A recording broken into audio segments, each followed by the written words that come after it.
Hello बच्चों, let's read this question and the question says that the diagonals of a parallelogram ABCD intersect at O. A line through O intersects AB at X and DC at Y.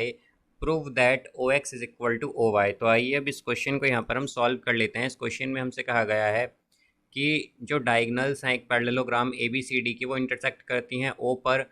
एक line है O से throw ओ जो कि intersect करती है A B को x पर और डी सी को वाई पर। तो हमें प्रूव करना है कि ओ एक्स इक्वल होगी ओ वाई के। तो यहाँ पर हम की कॉन्सेप्ट यूज़ करेंगे, कॉन्सेप्ट दैट इन पैरेललोग्राम।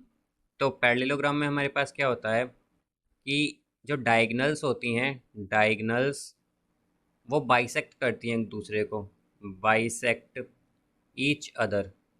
तो बाइसेक्ट का बेसिकली मीनिंग यहाँ पर ये होता है कि वो एक दूसरे को इक्वल पार्ट में डिवाइड करती हैं। तो यहाँ से हम अगर देखें कि हमारे पास एक पैरेललोग्राम है, ये इस तरह से, ये हमारे पास एक पैरेललोग्राम है। तो इसमें पैरेललोग्राम की प्रॉपर्टी क्या होती है कि उसमें हमारे पास जो अपोजिट साइड्स हैं वो इक्वल होती हैं और पैरेलल होती हैं। तो इसे हम मान लेंगे ए बी सी डी।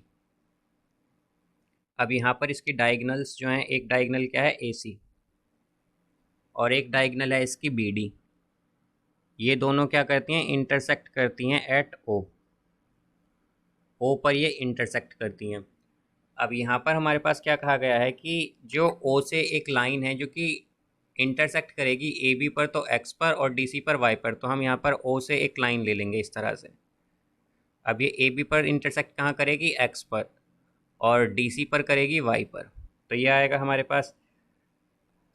तो यहाँ से हमें प्रूव करना है कि जो टू प्रूव, हमें क्या प्रूव करना है यहाँ पर कि जो ओ एक्स है वो इक्वल होगा ओ वाई के यहाँ पर। तो यहाँ से हमारे पास क्या आएगा, जैसा कि हम जानते हैं कि यहाँ पर ए बी जो है वो क्या होगी, पैरेलल होगी सी डी के, या हम कहें डी सी के, बिकॉज यहाँ पर जो पैरेललोग्राम में अपोजिट साइड्स होती हैं वो क्या होती हैं, इक्वल और पैरेलल। और हमारे पास जो ए सी है यहाँ पर वो एक ट्रांसवर्सल है।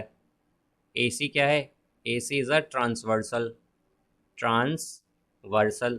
तो हम क्या कह सकते हैं कि अगर ए बी पैरेलल है डी सी के और ए सी ट्रांसवर्सल है, तो हमारे पास यहाँ पर ये जो, अगर इसे हम एंगल 1 माने और इसे एंगल 2 माने, तो हमारे पास एंगल 1 जो है वो किसके इक्वल आ जाएगा, एंगल 2 के। बिकॉज ये कैसे एंगल हैं, ये ऑल्टरनेट इंटीरियर एंगल्स हैं। ये ऑल्टरनेट इंटीरियर एंगल्स हैं, इसलिए क्या होंगे, इक्वल होंगे।